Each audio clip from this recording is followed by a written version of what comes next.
Pues aquí seguimos trayendo la conferencia de la mañanera de AMLO. Pues aquí están las preguntas y respuestas del presidente. Pregunta de los periodistas. Ahora viene la amiga de Borolas.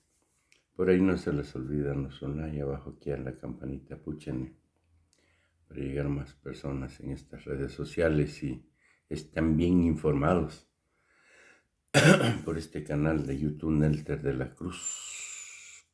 Hasta luego. Vámonos. El Golfo de Veracruz, siguiendo justamente con este tema del excedente del petróleo, tiene un reporte de cuánto ha sido lo que se ha obtenido por este concepto en las últimas fechas, si ya se tiene previsto para qué se van a utilizar estos recursos. Y también hay algunos analistas que califican como esta situación positiva, sin embargo otros dicen que puede dar una percepción falsa de bonanza. ¿Cuál es el balance que le ha dado la Secretaría de Hacienda al respecto? Pues que no tenemos, lo que ya dije, problemas, porque a pesar del aumento en el precio del crudo, no van a aumentar en México los combustibles. Y esto ayuda mucho. No es lo mismo que en otras partes. Entonces estamos en ese sentido protegidos y ojalá haya un arreglo, ¿sí?, mediante el diálogo y se detenga la guerra y sobre todo que no haya pérdidas de vidas humanas. Eso sería lo mejor. Sin embargo, pues los que están en conflicto están tomando medidas de sanciones en lo económico y tienen que ver con el petróleo y tienen que ver con el gas.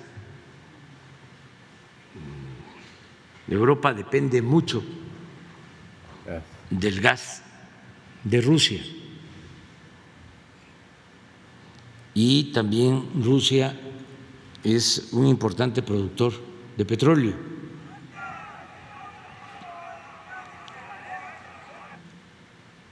Entonces, esto es lo que está produciendo los desajustes en el mercado de estas materias primas, que son fundamentales. Pero en el caso nuestro no tenemos problema. No va a aumentar el precio de la luz y tenemos capacidad para producir energía eléctrica, porque afortunadamente todavía no está impactado el precio del gas que se está importando. O sea, donde está aumentando el precio del gas es en Europa. Nosotros que tenemos una dependencia del gas de Texas, no estamos siendo afectados porque no se están registrando aumentos en el precio del gas. Si se rebasara el precio de lo normal, como cuando la helada en Texas, que se fue el precio del gas a las nubes, entonces ya tenemos un plan para utilizar otras materias primas y generar energía eléctrica sin aumentar el precio al consumidor. Ya lo tenemos bien definido, estamos preparados. Pero afortunadamente, repito, no hay aumento fuera de control en el precio del gas. Y ya expliqué el caso del petróleo crudo. Les diría que como estamos rehabilitando las refinerías,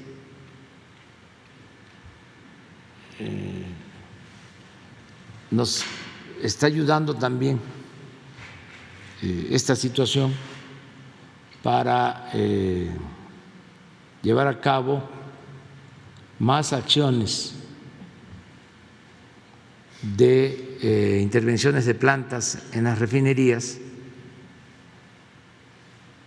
y vender más crudo. ¿Se tiene una cantidad de lo que se ha obtenido en estos últimos días? No. Eso se va a tener pronto. Yo creo que en un mes podemos ya informar. ¿Y en qué rubros también se informará? ¿Mande? ¿Y en qué rubros se aplicará? ¿También se informará? Vendría el secretario de Hacienda y el director de Pemex y la secretaria de Energía y el director de la Comisión Federal de Electricidad vendrían a dar un informe. Vamos a esperar, que todavía no sabemos. Hay declaraciones de que si siguen las sanciones, si continúa la guerra, puede llegar el crudo, amenazan hasta $200 el barril y más, pero hay que esperarnos, hay que esperar en eso. Los excedentes que se obtienen por el incremento de precios, porque se tiene un precio estimado en el presupuesto, en la ley de ingresos, esos excedentes, o sea, si supera el precio que se estimó en el presupuesto, el precio del crudo, si hay excedentes, hay una fórmula de distribución donde no todo le queda a la federación. De lo que se obtiene de excedente va a los estados, un porcentaje. Lo que nos quede a nosotros como federación, la mayor parte va a compensar lo que puede significar o que podría significar los incrementos en los precios de los combustibles. Para decirlo con más claridad, lo utilizaríamos para subsidiar, ¿sí?, los combustibles, o sea, para que no aumente el precio de las gasolinas ni del diésel y que no nos afecte. Bien. Presidente, ayer dio su postura acerca de pues las escuelas de tiempo completo. Sin embargo, hay inquietud entre los profesores, sobre todo en aquellas entidades en donde no se va, digamos, a seguir con este esquema, ya que hay maestros que al cubrir un horario de 8 a 4 de la tarde compactaban estos horarios y, por supuesto, obviamente la cuestión del salario es algo que les preocupa. ¿Qué opciones va a haber justamente para estos docentes y, sobre todo, qué opciones van a tener las madres de familia, los padres de familia, pero sobre todo las madres de familia, que obviamente tenían a sus hijos en este programa, en esta modalidad, y que les ayudaba a permitir a cubrir su horario laboral? Hay que recordar que muchas familias, muchas mujeres, bueno, no tienen apoyo justamente para el cuidado de los niños, y ahora con esta medida, pues hay inquietud en este sector, en esos dos sectores. Sí, se está atendiendo y va a depender de las madres y de los padres de familia, porque a ellos les van a llegar los recursos. O sea, es un reajuste en el manejo del presupuesto. Ya no queremos que el presupuesto pase por muchas instancias y a veces no llegue. Lo que queremos es entregar el presupuesto abajo a las escuelas, a las madres y padres de familia, y que ellos decidan qué hacer con el presupuesto. La misma cantidad, pero que en efecto ellos puedan constatar de que sí había clases en las tardes o se extendía el horario y que sí había alimentos para los niños en las escuelas. No solo de manera declarativa. Eso es todo. Entonces, si un maestro en efecto No, hombre, están reclamando nada está más dando médicos, clases cayoteros.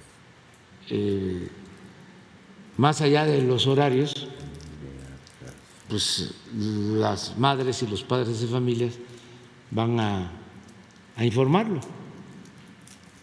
y se les va a compensar sin ningún problema. Pero esto es buscando que no haya, para decirlo suavemente, irregularidades y que sea la misma gente, las mismas madres, padres de familia, los que nos ayuden, porque estaba plagado de corrupción la SEP, o sea, como todas las dependencias. Entonces, ya hablábamos ayer de los pizarrones electrónicos, las computadoras, los bebederos y también ciertos manejos en favor de los más cercanos al sindicato.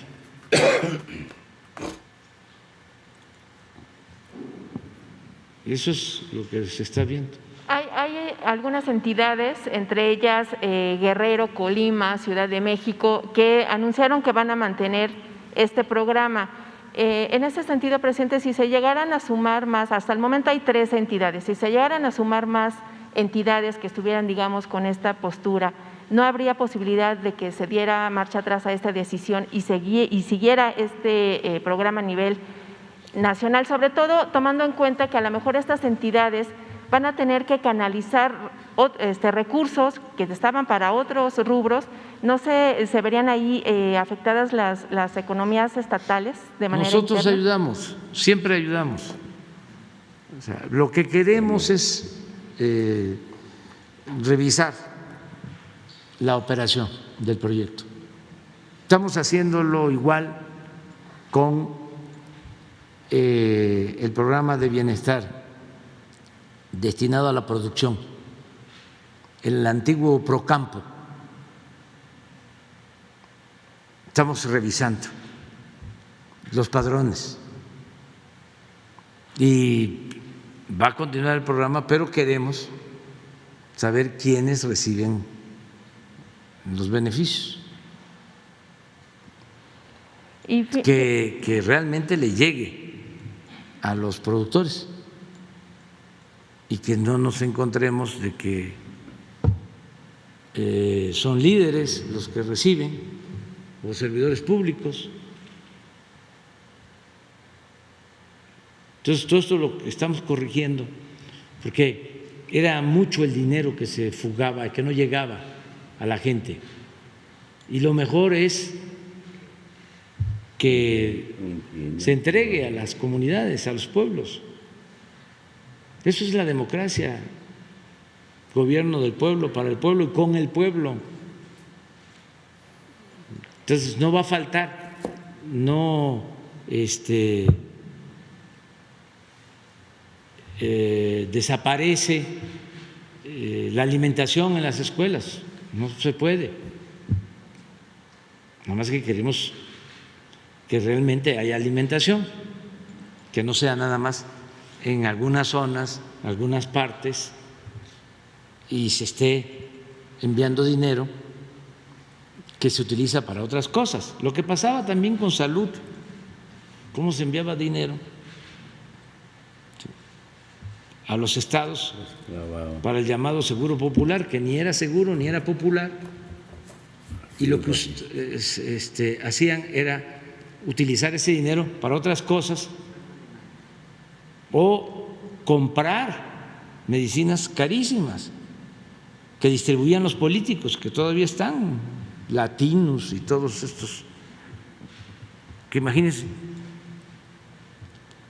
que hacían su agosto, todavía tienen clientes en estados, y hacían su agosto porque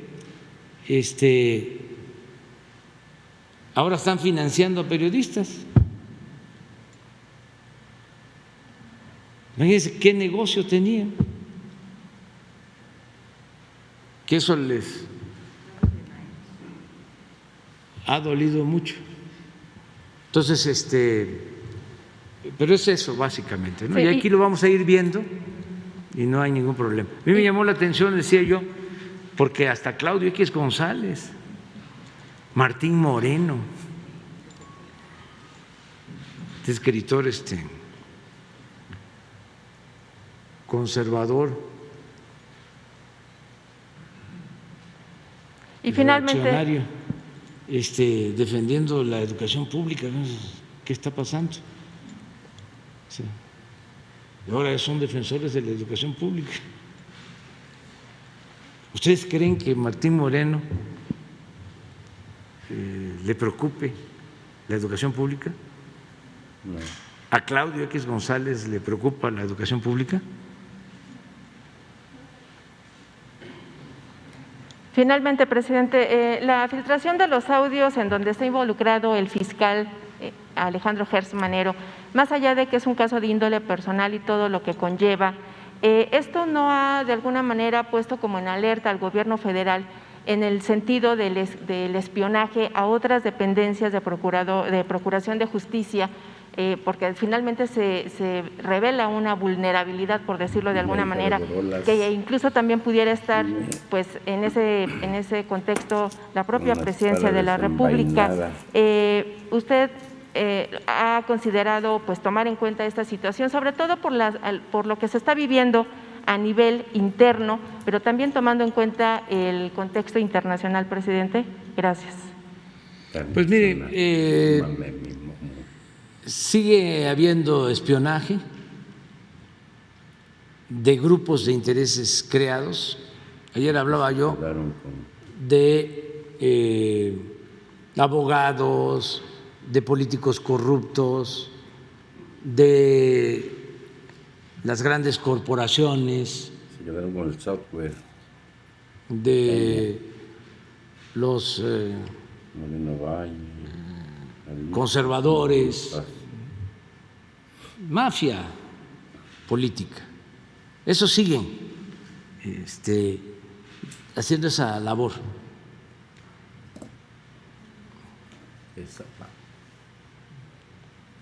Hace poco nos informaron de que todo este grupo que está en contra nuestra habían comprado aparatos, y esto aprovecho para informarlo porque puede ser que no sea cierto, pero son capaces de todo para sacar información de los celulares. No sé, porque no tengo yo experiencia en estas cosas, en esas tecnologías, pero es sacar las memorias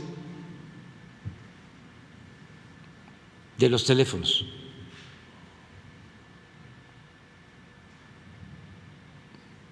Hackear. Acabamos de recibir en la oficina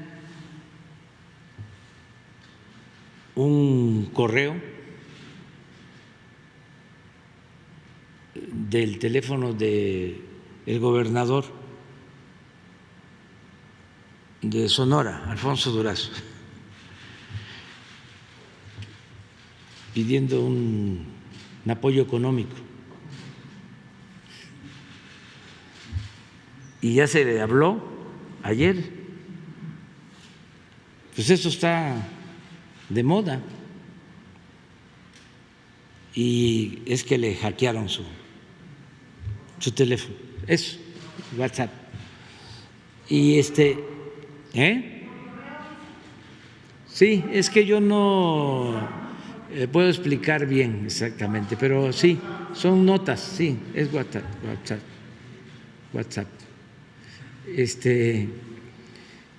Entonces, que habían comprado un equipo de muchos millones de dólares para intervenir y sacar información. Pero esto con propósitos políticos. Es un grupo opositor a nosotros. No me informaron más. Pero que se reunieron, o sea, porque están decididos, ¿no?, a seguir en la senda del golpismo mediático. Entonces, es sacar información para hacer escándalos con los medios. O sea, no, nosotros no podemos estar prohibiendo nada de eso. Prohibido prohibir. Sí, es ilegal, pero se van a sentir perseguidos. Ya ven cómo son de hipócritas. Les gusta tirar la piedra y esconder la mano. Entonces, no, el que nada debe, nada teme.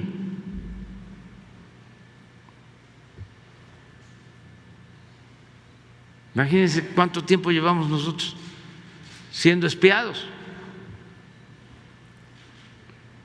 Más que ahora lo están extendiendo pues a más personas.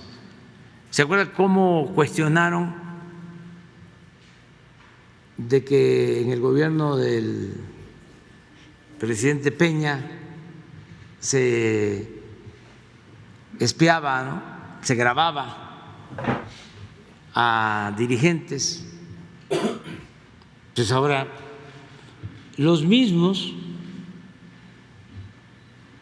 que se quejaban de que los espiaban son los que están llevando a cabo toda esa labor. Lo digo porque como nosotros tenemos mucha gente que nos informa, millones de ciudadanos inteligentes que no espías, nos van a seguir haciendo llegar información. Los choferes de los fifís, los chefs, compañeros meseros,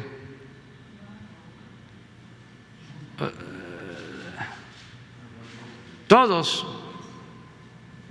están ayudando y nos mandan información. Por eso lo que dices sobre las llamadas, ¿no?, solo asegurar que nosotros cancelamos el CISEN, que no se espía a nadie, que no se graban conversaciones telefónicas como era antes.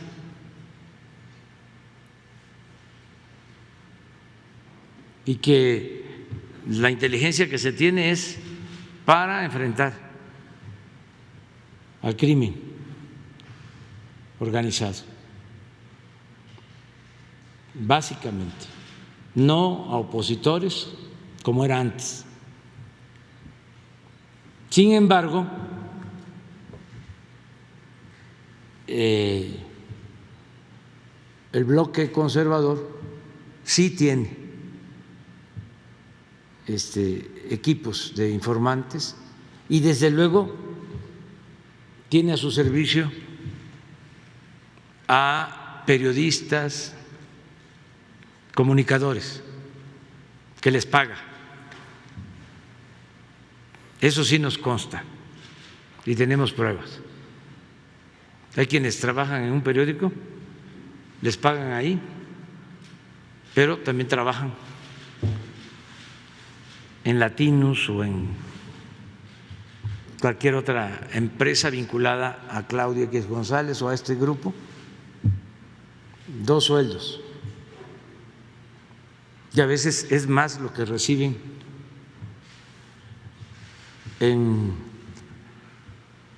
Latinus o cualquier empresa para golpearnos, que es lo que les pagan en el medio donde aparecen como fachada. Eso sí está comprobado y generalizado. Entonces, nada más que eso no les va a funcionar. Es la máxima de que la calumnia cuando no mancha tizna, que es lo mismo que te decía hasta hace poco, porque esto de la calumnia cuando no mancha tizna viene desde el siglo XIX, pero en el siglo XX se decía en el argot del periodismo: calumnia que algo queda. Es lo mismo. Entonces, ¿cómo se enfrenta eso? Con información, dando la cara y confiando mucho en la gente, en el pueblo, porque la clave está en apoyarse en el pueblo. ¿Qué puede uno esperar de políticos corruptos, de intelectuales convenencieros, de la prensa vendida o alquilada? Y no generalizo, porque hay periodistas como ustedes y muchos otros que actúan con profesionalismo, pero es una desgracia que en México, pero no solo en México, en el mundo, exista una tendencia a utilizar los medios para proteger a grupos de intereses creados, a corruptos, a saqueadores de países. Eso es lo predominante. Aquí, por ejemplo, en nuestro país, ven un periódico, a ver, digan si hay un columnista del Reforma que reconozca algo de nosotros. Ahí se los dejo de tarea. Ahora que va Epigmenio con Ciro, que está en contra de nosotros, ve Epigmenio, pues un escándalo, ¿no?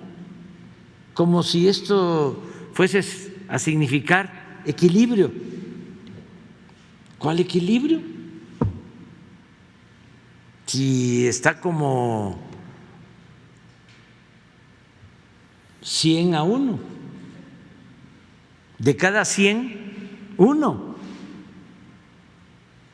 Pero ahora ya vamos a tener de cada 100, 2, ¿no? Ya, ahí vamos. O sea, vamos ganando terreno. Víctor Alfonso.